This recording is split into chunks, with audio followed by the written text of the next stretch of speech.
자기의 생각, 자기의 경험, 자, 이런 것들을 우리의 신앙의 위기 가운데 내가 마음 가운데 꺼내면 오히려 좋은 선택보다는 안 좋은 선택을 할 때가 많이 있어요. 왜냐하면 우리는 연약하거든요. 자꾸 안 좋은 생각으로 내 생각이 치우칠 때가 있거든요. 물론 그런 상황이 닥칠 때마다 우리의 생각을 전적으로 배제한다라는 것이 연약한 인간으로서 불가능하지만 정말 주님이 기뻐하시는 선택이 될 수 있도록 순복할 수 있는 마음을 갖도록 그 마음을 구하는 것이 우리의 선택이 되어야 합니다. 그래서 왜 순복하지 못하느냐? 내 생각, 그리고 내 경험, 이런 것들을 앞세우면은 순복해야 될 순간 반대의 선택을 하게 되는 일들이 우리에게도 있을 겁니다. 자, 그래서 우리의 삶에 왜 순복하지 못하는가? 3가지로 정리해 볼 수 있습니다. 우리가 살아가는 이 세상 자체가 하나님께 순복하지 않는 세상이기 때문에 세상의 영향을 받으면 우리도 순복을 무리한 것, 비현실적인 것, 그런 것들로 여기기 때문입니다. 또 순복하지 못하는 이유는 순복의 대상이 하나님이 되어야 하는데 다른 것에 내가 순복하고 있기 때문에 하나님께 순복하기가 어려운 겁니다. 그리고 또 왜 순복하지 못하냐? 순복해야 될 그 시간, 내 생각, 내 경험을 앞세우기 때문에 우리는 순복하지 못합니다. 그래서 나의 삶에 혹 내가 하나님 앞에 순종과 복종이 안 된다라고 한다면 이와 같은 원인들이 있지는 않은지 우리는 돌아봐야 되겠습니다. 자, 그리고 순복의 대상에 대해서 우리가 좀 더 살펴보고자 합니다. 자, 우리가 순복해야 될 대상은 궁극적으로 하나님이죠. 하나님께 순복하는 것은 당연하거니와 우리가 우리의 삶을 통해서 우리가 순복해야 될 대상에 대해서 역시 몇 가지로 정리를 해보고자 합니다. 자, 첫째, 순복은 하나님께 드려야 합니다. 당연한 거죠. 당연하지만 말씀으로 찾겠습니다. 야고보서 4장 7절. 그런즉 너희는 하나님께 순복할지어다. 마귀를 대적하라. 그리하면 너희를 피하리라. 자, 하나님은 우리에게 순복하기를 원하십니다. 그래서 순복할 수 있는 상황과 환경을 만들어 주셔요. 자, 그런데 서두에서도 말씀드렸지만 우리는 순복해야 될 그 시간, 순복에 당연한 마음을 가져야 될 그 시간에도 순복할 수 없는 마음이 올라오기도 합니다. 왜냐하면 상황이 다 이해가 되지 않거든요. 모든 상황이 이해가 되어서 순복을 합니까? 그렇다면 아브라함에게 독자 이삭을 바치라라고 하는 그 말씀에 대해서 아브라함이 이해가 돼가지고 순복했겠습니까?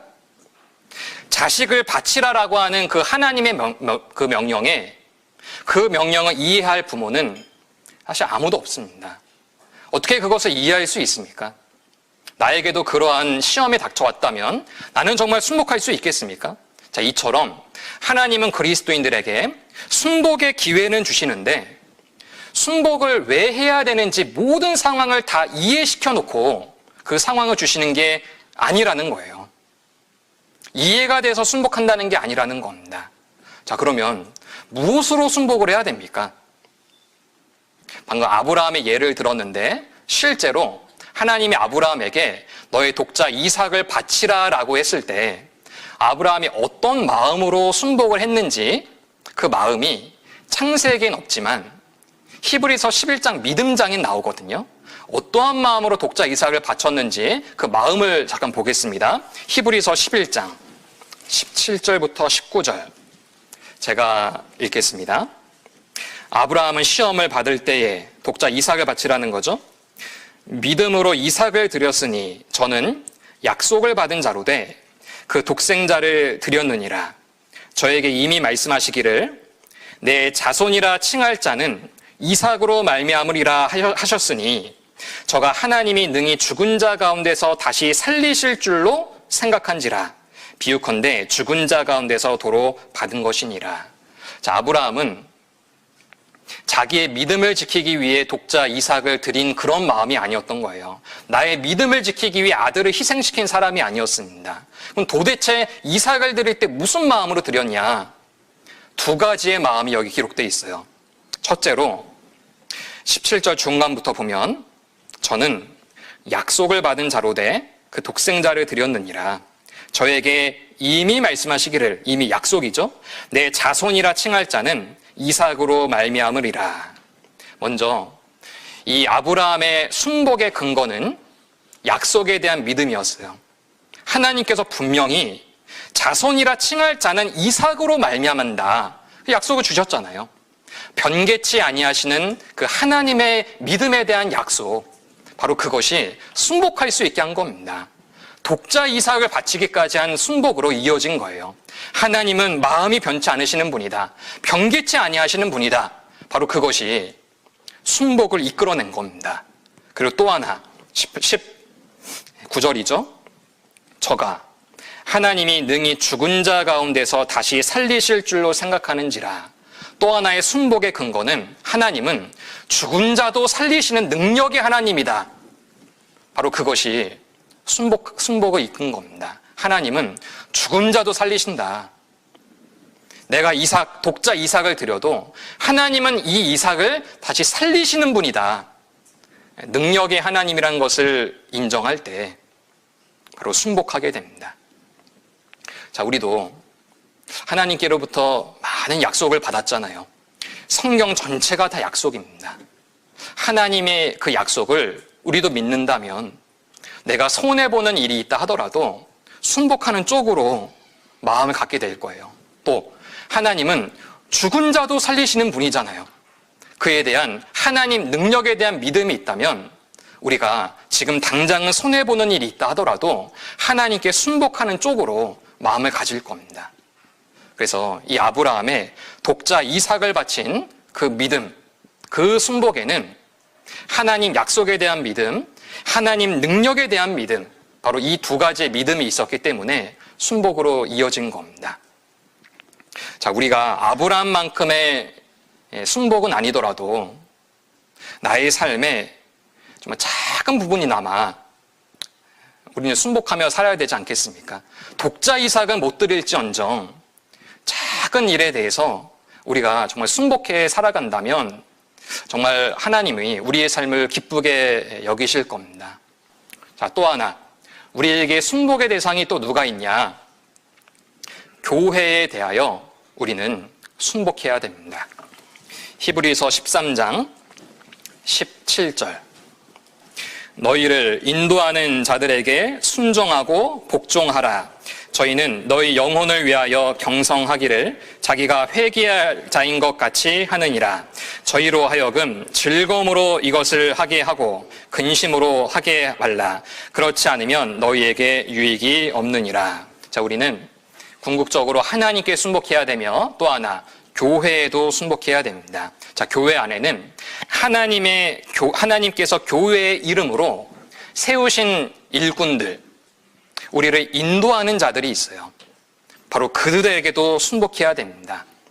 우리를 이끄는, 인도하는 자들, 하나님이 세우신 일꾼들입니다. 자, 그들이 나보다 성경에 대한 지식이 많아서, 나보다 리더십이 많아서, 나보다 뭐 더 뛰어난 능력이 있어서 그래서 세워진 게 아니라 하나님이 그 사람에게 하나님을 위해 수고할 수 있는 기회를 주신 거예요. 뭐가 뛰어나서 임원의 역할, 뭐 교회에 맡겨진 일들이 있는 게 아닙니다. 하나님이 그 사람에게도 하나님의 일과 교회를 위해서 수고할 수 있는 기회를 주신 거예요. 그러면서 그 인도함을 받는 자들이 인도하는 자들에게 어떠한 마음을 가져야 하냐? 바로 순복이에요. 이 말씀에서 너희를 인도하는 자들에게 순종하고 복종하라. 순종과 복종, 순복이잖아요. 우리를 인도하는 자들, 그들에게 순복해야 됩니다. 왜냐? 저희는 너희 영혼을 위하여 경성하기를, 경성이라는 게 쉽게 말하면 신앙의 성장, 나의 신앙의 성장을 위해서 자기가 회개할 자인 것 같이 하느니라. 자기 일처럼 여긴다라는 거죠. 나의 신앙의 성장을 위해서 가장 많이 기도해주고 가장 많이 마음을 쓸 분은 나를 인도하는 자들.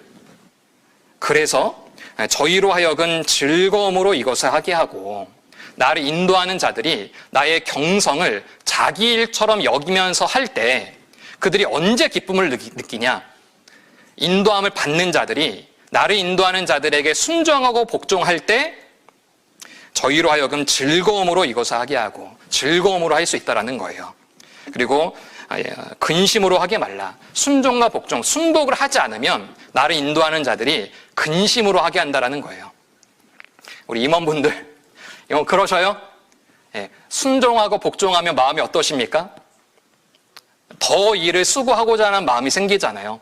그리고 순종과 복종을 하지 않으면요, 이 일을 하는데 근심으로 하게 된다는 거예요. 그래서 교회의 유익을 위해서 하나님이 세우신 인도하는 자들에게 순종하고 복종하라, 이렇게 말씀하신 겁니다. 사실 이 말씀에서는 직접적인 언급은 없지만요, 이 말씀이 어디 인도함을 받는 사람들의 말씀이겠습니까? 인도하는 사람들의 그 책임과 의무에 대해서도 강조하신 말씀입니다. 형제자매들에게 왜 이렇게 순종을 못하지? 왜 이렇게 복종을 못하지? 그런 마음이 혹 들어옵니까?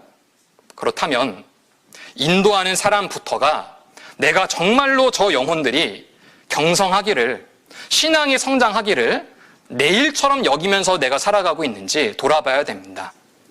여기 계신 모든 분들이 다 언젠가는 인도하는 자들의 위치에 서게 될 분들이라 생각이 됩니다.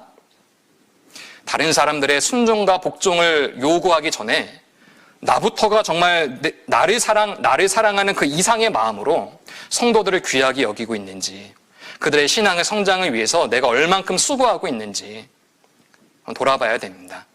그래서 이 교회는 누가 먼저 이것을 해야 된다라는 것을 먼저 생각하지 말고, 인도하는 자들은 내가 인도함을 위치에 있는 사람인 만큼 나에게 맡겨진 이 성도들을 정말로 마음을 다해 섬기고, 그리고 내가 인도함을 받는 자리에 있는 사람이라면 인도함을 받는 사람들이 기쁨과 즐거움으로 이 일을 할 수 있도록 우리는 순종과 복종을 해야 됩니다.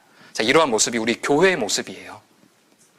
그래서 이러한 모습이 정말 잘 흘러갈 때 우리의 교회가 하나님 앞에 더욱더 귀한 모습으로 우리가 쓰임 받게 될 겁니다.